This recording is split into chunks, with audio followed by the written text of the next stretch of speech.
Well, I would like to thank Dr. Zaharyulakis as well as all the speakers for this very interesting set of presentations on an important issue. LNG and the future of fuels for shipping is an important matter. We are trying to approach, as you can see, from various perspectives. Everyone is trying to do their share because it's a complex issue, how we're going to go forward, complex and important issue. As far as the European Commission is concerned, as I explained at the beginning of this session, we are certainly supporting the initiatives through the means available to us. I had mentioned that around 500 million euros was given under 10T. A new call, which was closed in March, will allow the possibilities, I hope, for further funding in this area. In the meantime, we are, as I explained, supporting various initiatives through for example, the LNG subgroup that exists under the European Sustainable Shipping Forum that I mentioned earlier, and also the study that we spoke about. So we're trying to approach in cooperation with the member states, with the industry, with the NGOs to tackle this important issue. But I will not talk any further. I would like to open up the floor to discussions and possibly questions and answers to the speakers. So the floor is open. Any questions? Any comments?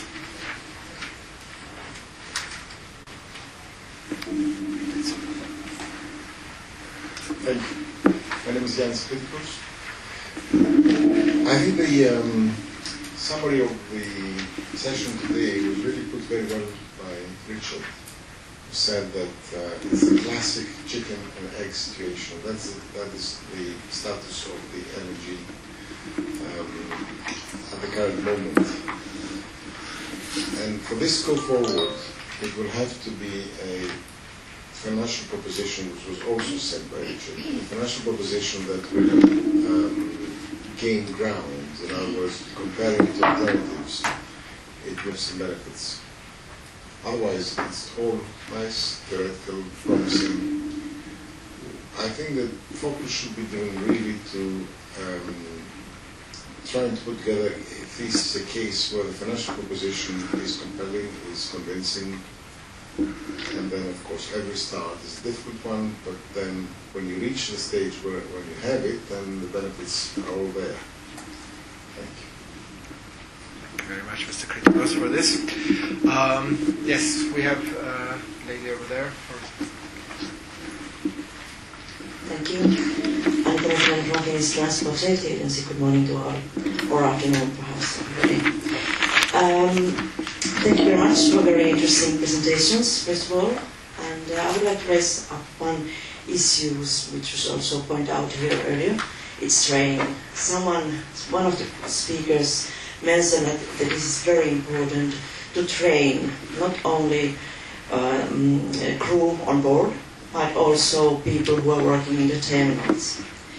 In the Baltics area where I'm coming from and where we have been promoting the use of LNG a lot, and we have already now ships which are trafficking and fueled using fueled LNG. So our solution has been so far to use these bunkering vessels. For example, the biggest passenger ships, which is trafficking between Finland and Sweden, Viking Grace, it is fueled with a bunkering vessel in Sweden. So that is one option to avoid problems concerning problems perhaps we are facing in terminals. But I was also very interested to hear, I didn't know that so much is going on here in the Mediterranean area. That was very interesting, and we are waiting for results from all these studies. Thank you very much. Thank you very much for this. On two issues, I cannot help but agree on what you're saying on training. It's an important issue and an issue that we should continue working on. Under the ESSF, we are trying to address this issue to the best of our knowledge.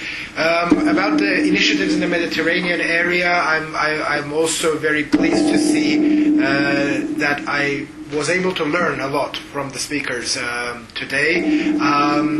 As one of the speakers said, the problem is not in the future, it's now. So it's we cannot be content that the Mediterranean regulations will kick in 2020. The problem is now. We have to start acting now. So we're setting a good example, I think, through all the initiatives that are mentioned today. Any other questions and comments? Yes. I would like to add something about the financial. I would like to make a comment about the question raised by Mr. Kritikos. Actually, 6 months ago, we were in the middle of nowhere about the financing initiatives. Now we are halfway there. There is a new proposal by EIB and its move. That includes guarantees for the loans for the ship owners with the participation of the member states in order to either perform retrofit or re-engine or make new buildings. The bad news is that we don't have we don't have the money to provide grants. But in terms of financing, I think that within this year, this model will be ready to be tested, and most probably the Poseidon Med and the Zero Vision tool, Swedish attempt, will be the first two cases that will be used in order to test this new initiative for financing the transition to LNG. No, evidently this is an important issue of which the Commission is very aware, and it's in this context that we're trying to see what financing opportunities can exist or can be supported in order to ensure this very important transition. Let me remind that one of the focuses of the study that I mentioned is on financing possibilities in this context on LNG-related issues. So once the study is completed hopefully in the coming months, but certainly published in the second half of this year, I am hoping that all the stakeholders will benefit from that. Please. Excuse me. Yes, whichever. Okay. Yeah. Yes, I just wanted to add one thing. Often we often say that in Brussels the Commission, our colleagues, make too much legislation. That is sometimes true. But please consider the directive alternative fuel infrastructure. This is the most important piece of legislation on this. As I said, by November 2016, this directive asks each member state to develop the plan. So it's a typical system in-out. We have to push our member states, so I'm speaking to myself, to develop a good plan, because it's garbage in, garbage out. The plan will allow ship owner to plan investment.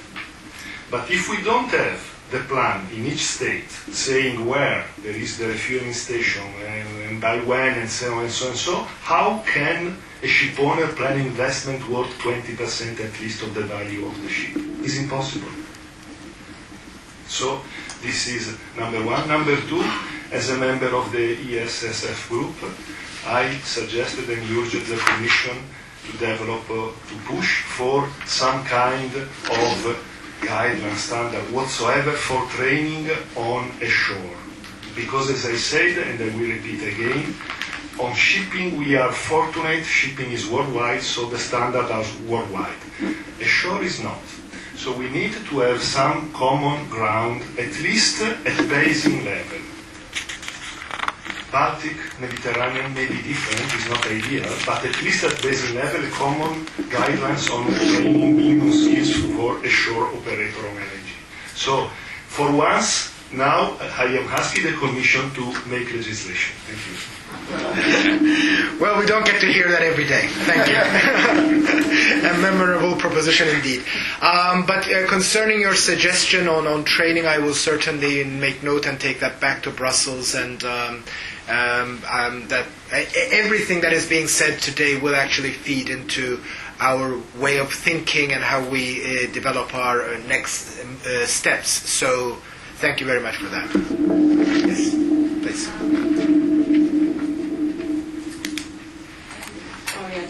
From the Ministry of Shipping of the Hellenic Republic. I want to ask if LNG is a priority for the Commission, and then are there any safety issues concerning LNG as a fuel? Okay. Speakers, maybe. Yeah. Well, I will just say very quickly, especially for the first part, and then I would be happy to pass on to the speakers. LNG, we have a policy decision of supporting the LNG. There's no question about this, and all our initiatives, awareness campaign, various studies are directed towards that goal. Regarding the safety issues.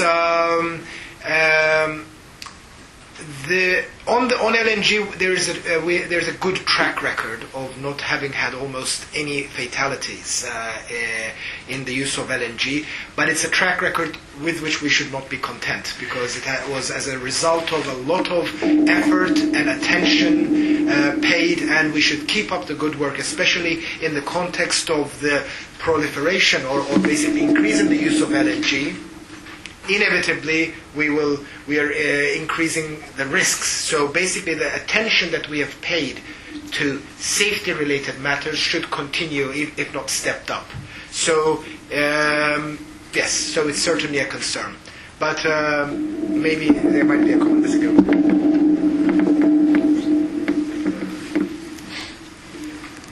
Yes, I don't want to stand there. Yes. Yeah, two thoughts, a couple of thoughts. One is on training, coming back to training, and which also touches on safety. While regulations are good and useful, and that's fine, it's good to have them, something else that we ought not to forget is that in the bunkering ships, also in the shore terminals, there's going to be substantial investment that will be made, and that tends to focus the owners of those facilities heavily on making sure that people understand what they're doing when they're operating them. I don't mean to make it light of it. It is quite an important topic, actually. I think this SGMF is a good platform for sharing best practices. I think this happens often in many areas of the world and industries, not just shipping. The better operators and so forth will join that and share their practices. Some may not, and that's the sad thing.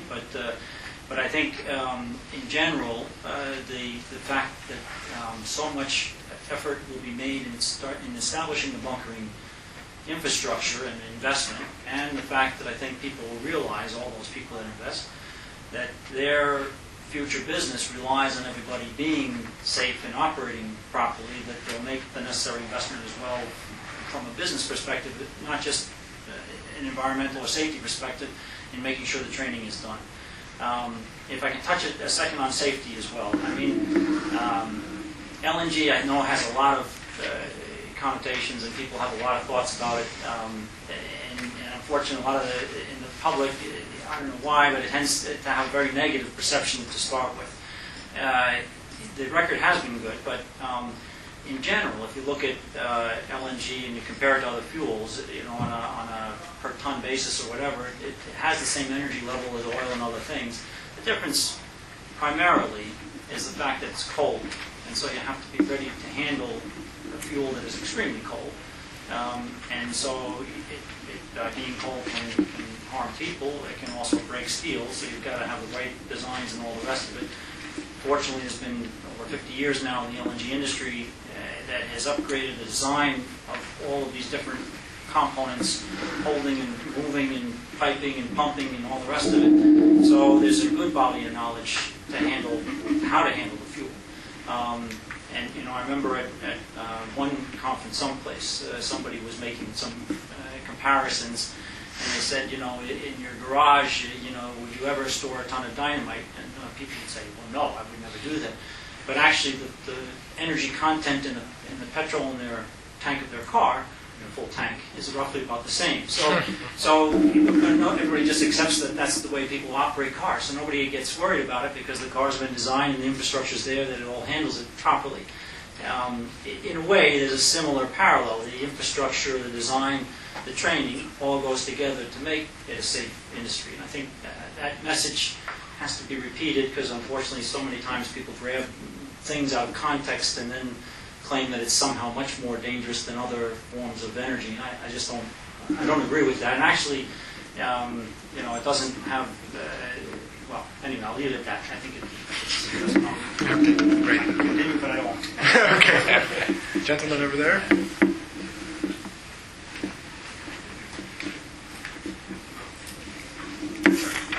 Yes, good morning. Cosmidis from Cosm Engineering in Trieste, Italy.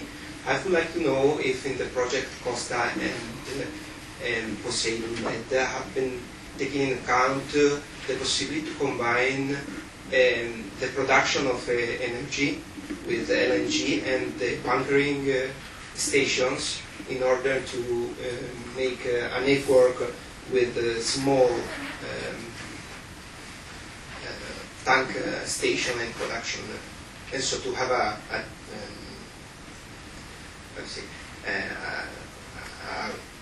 deep network of small station and not a big station that is a problem for the sensitivity of the people to have a big station of big tanks of LNG.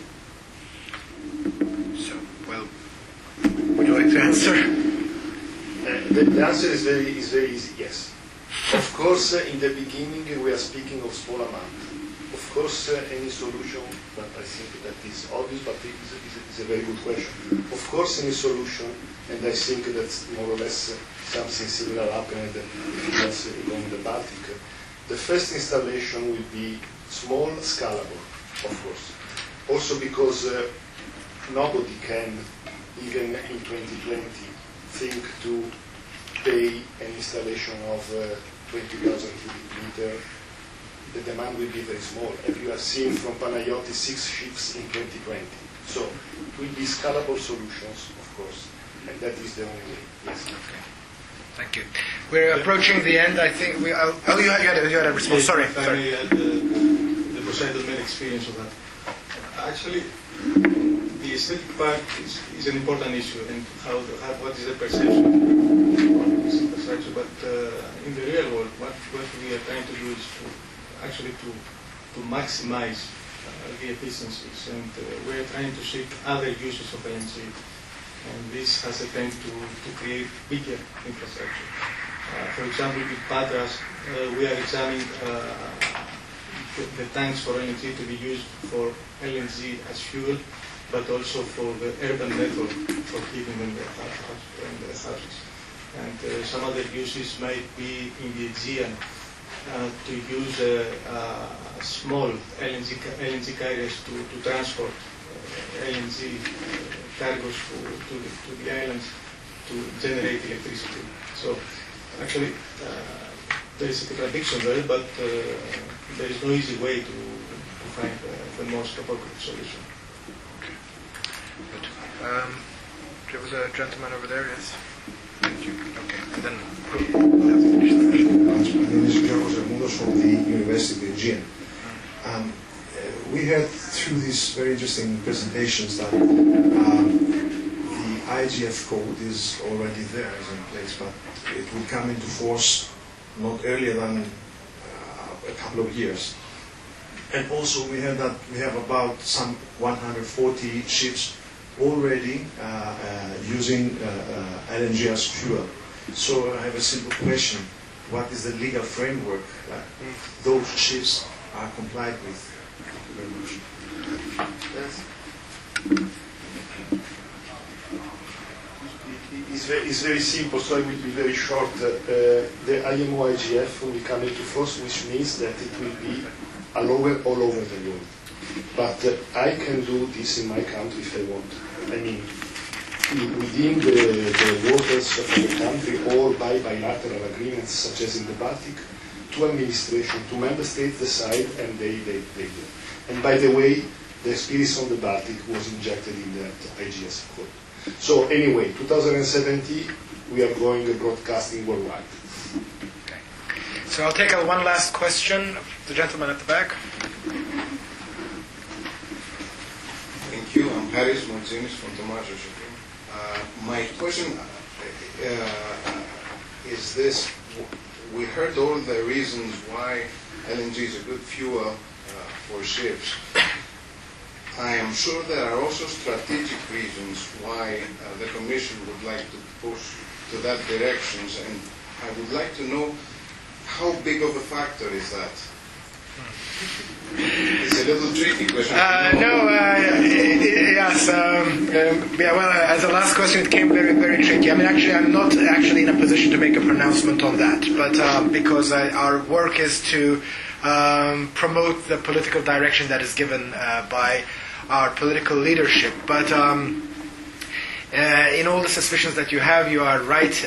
There is certainly an element of reducing the dependency, energy dependency of Europe, and I will not name any countries at this stage, but it is certainly an issue, and in order to have a sustainable future, a sustainable energy policy for Europe in general, but also for shipping, this is an important thing, and at least that is the impression or we have, and we work in that context based on the direction given to us by our leadership.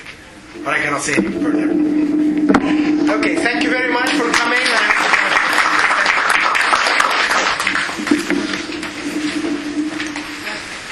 Thank you. Oh, thank you very much. I'm very happy to see you. If you're ever in Brussels for business, there. Okay, take care. Thank you. Great to meet you. Thank you very much. Thank you very much. It was great to meet you. Pochissimo,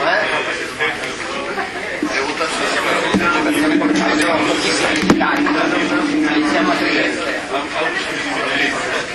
No, pochissimo, sono 5 cose che saranno in Italia